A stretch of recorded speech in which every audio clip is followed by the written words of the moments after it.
అరే అవును కానీ నిన్న చెప్పినా కదా ఏది బీసీ ఎస్సీ ఎస్టీలకు సంబంధించి వీళ్ళపైన కొట్లాట పెట్టేటువంటి కుట్ర జరుగుతుందని చెప్పినాం కదా, వాస్తవంగా అది జరుగుతూ ఉంది.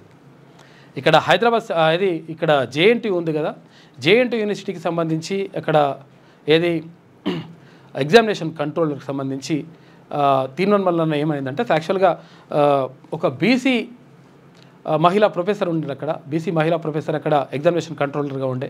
తర్వాత ఒక లంబాడా బిడ్డ అంటే గిరిజన బిడ్డ అక్కడ డైరెక్టర్గా ఉండే, ఎగ్జామినేషన్ కంట్రోల్ దానికి సంబంధించి డైరెక్టర్గా ఉండే. తర్వాత ఇంకొక అట్లా మొత్తం మీద 3 ఉండే. అయితే దానికి సంబంధించి అక్కడ ఏదో అవకతవకలు జరిగినాయి అని చెప్పేసి ఆరోపణలు వచ్చినాయి. అంటే ఆరోపణలు వస్తే నిజంగా అసలు యాక్చువల్గా ఎక్కడ జరిగింది ఏం కథ అనేటువంటి విషయం ఎంక్వైరీ చేసి అది చేయాల్సినటువంటి అవసరం ఉంటుంది. అయితే ఇప్పుడు ఏమంటున్నారంటే అసలు యాక్చువల్గా నిన్న ఒకటి ప్రెస్ మీట్ పెట్టించారు ఇక్కడ ఏది గిరిజన అంటే సంఘాల ఆధ్వర్యంలో ఒక ప్రెస్ మీట్ పెట్టేసి ఇట్లా ఏది ఎవరి దగ్గర ఉంటుంది పాస్వర్డు ఎగ్జామినేషన్ కంట్రోలర్ దగ్గర ఉంటుంది కాబట్టి ఎగ్జామినేషన్ కంట్రోలర్ని ఇదివరకు తీసేసిండ్రు, తీర్మానం వలన వెళ్ళి అక్కడ రీఇన్స్టేట్ చేయించిండ్రు. అంటే ఇది కరెక్ట్ కాదు. ఒక బీసీ బిడ్డ ప్రొఫెసర్ అయింది, ఆమె లేడీ, ఆమె ప్రొఫెసర్ అయిన తర్వాత అక్కడ ఎగ్జామినేషన్ కంట్రోలర్గా ఉంటే ఆమెకు ఎట్లాంటి సంబంధం లేకుండా ఇష్టం వచ్చినట్టుగా ఆమె పైన ఎట్లా చర్యలు తీసుకుంటారని చెప్పేసి అడిగితే అక్కడ బీసీ దానికి పైన స్పందించేసి రీఇన్షియేట్ చేస్తున్నట్టుగా ప్రకటించిండు.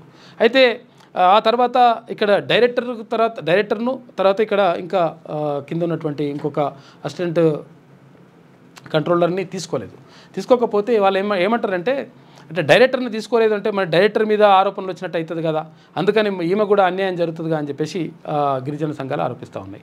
విషయం ఏంటంటే అసలు యాక్చువల్గా వాళ్ళది కాదు, అసలు యాక్చువల్గా ఇది కాకపోతే పైన కుట్ర జరుగుతూ ఉంది. ఏంటంటే ఇక్కడ బీసీ ఎస్సీ ఎస్టీలకు సంబంధించి వీళ్ళపైన ప్రత్యేకంగా ఏది ఒక కుట్ర చేసి వీళ్ళ మధ్యలో కొట్లాట పెట్టాలనేటువంటి ఒక ధోరణి కొనసాగుతూ ఉంది. అంటే ఇక్కడ బీసీ ప్రొఫెసర్కి, తర్వాత అక్కడ ఎస్టీ ప్రొఫెసర్కి, తర్వాత ఇక్కడ ఎస్సీ ప్రొఫెసర్కి వీళ్ళ 3 మధ్యలో కొట్లాట పెట్టడం ద్వారా ఏమైందంటే ఈ 3 వర్గాల మధ్య అంటే బీసీ ఎస్సీ ఎస్టీలకు సంబంధించి ఈ 3 వర్గాల మధ్య కొట్లాట పెట్టేసి ఆయన మంచిగా ఇదంతా కూడా కథంతా చూస్తూ ఉన్నారు కొంతమంది వాళ్ళు. కాబట్టి నేను ఏమంటున్నానంటే ఈ విషయం పట్ల గిరిజన బిడ్డలు కూడా అంటే ఒకవేళ ఇప్పుడు వాళ్ళు ఏమంటారంటే ఒక రెడ్డి ఉన్నారని చెప్పేసి ఇట్లా అన్నారు అని చెప్పేసి అంటారు. అరే ఒక రెడ్డి ఉన్నారంటే ఒకవేళ కాదు అని చెప్తే సరిపోతుంది దానిపైన, అంటే డైరెక్టర్గా ఉన్నారంటే కాదు ఒక లంబాడా బిడ్డ ఉన్నది తర్వాత ఆమె డైరెక్టర్గా ఉన్నదని చెప్తే సరిపోతుంది. నిజంగా ఒకవేళ ఎవరు ఇప్పుడు ఏమంటున్నారంటే వాళ్ళు లాజిక్ ఏం మాట్లాడుతున్నారంటే ఈ లాజిక్ అంతా పైనుంచి వస్తాయి, ఇవంతా కూడా ఆదేశాలు పైనుంచి వచ్చేసి లాజిక్ ఏమంటారంటే ఇవి పాస్వర్డ్లు తర్వాత ఇవన్నీ అంశాలు కూడా ఎవరు ఇక్కడ ఎగ్జామినేషన్ కంట్రోలర్ దగ్గర ఉంటాయి కదా, కంట్రోలరే బాధ్యత వహించాలి కదా, అందుకనే గతంలో తీసేసిండ్రు కదా వీసీ అని చెప్పేసి అంటా ఉన్నారు. చిన్న ఎగ్జాంపుల్ చెప్పుకుందాం మనం, సరే అట్లుంటుందని చెప్పేసి అనుకుందాం 100%. కానీ గతంలో ఏది టీఎస్పీఎస్సీకి సంబంధించినటువంటి గ్రూప్ 1 పేపర్ లీకేజీకి సంబంధించి పేపర్ లీకేజ్ అయింది. పేపర్ లీక్ అయితే మరి ఎవరి దగ్గర ఉంటుంది పాస్వర్డు, ఎవరి దగ్గర ఉంటాయి ఈ అంశాలన్నీ కూడా అంటే టీఎస్పీఎస్సీ చైర్మన్ దగ్గర ఉంటాయి. అప్పుడు ఉన్నటువంటి జనార్దన్ రెడ్డి దగ్గర ఆ పాస్వర్డ్ ఉంటుంది, తర్వాత విషయాలన్నీ కూడా అక్కడ ఉంటాయి, ఆయన దగ్గర ఉంటాయి.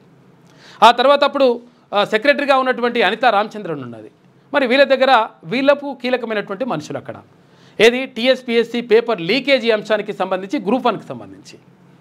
మరి అప్పుడు వీడు ప్రవీణ్ అంటోడు ఒకడు వచ్చేసి మొత్తం కూడా ఈ పాస్వర్డ్ను దొంగిలించిండు, వాడే మొత్తం కూడా పేపర్లను బయటకు అమ్ముకున్నాడు, వాంతో పాటు ఇంకో కొంతమంది ఉన్నారు అని చెప్పేసి కొంతమందిని అరెస్ట్ చేసిండ్రు, రకరకాలుగా ఇవన్నీ చేసిండ్రు. మరి దీనికి బాధ్యతగా వహించాల్సినటువంటి జనార్దన్ రెడ్డి పైన కనీసం ఒక్క మాట కూడా ఎవరు కూడా అనలేదు. అక్కడ ప్రభుత్వం అనలేదు, ఇక్కడ ప్రజల నుంచి కూడా అనలేదు. అంటే జనార్దన్ రెడ్డి ఏమో సేఫ్ సైన్లో ఉన్నాడు. అంటే వాళ్ళు పెద్ద పొజిషన్లో ఉంటే అంటే నిజంగా అసలు యాక్చువల్గా చాలా అంటే కీలకమైనటువంటి అంశం ఇది.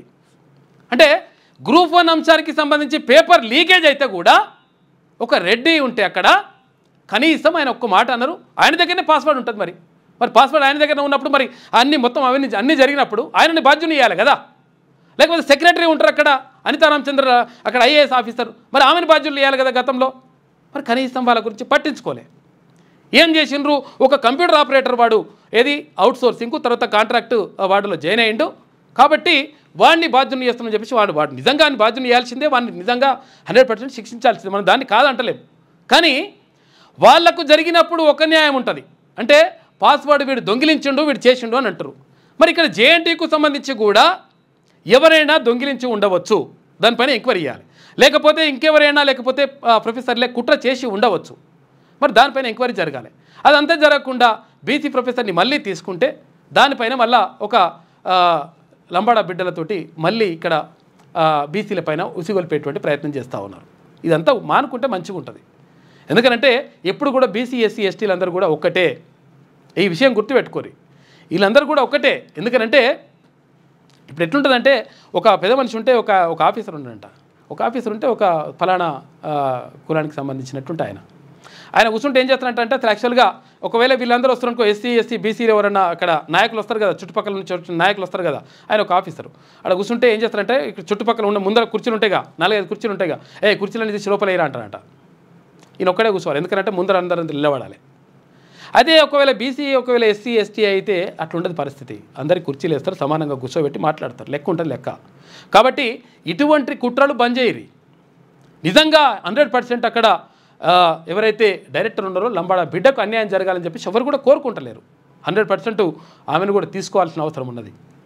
తర్వాత ఇక్కడ కింద ఉన్నటువంటి అసిస్టెంట్ రిజిస్టర్గా ఉన్నటువంటి ఆయనను కూడా ఒక ఎస్సీ బిడ్డ ఉన్నాడు, వాళ్ళని కూడా తీసుకోవాల్సిన అవసరం ఉంటుంది.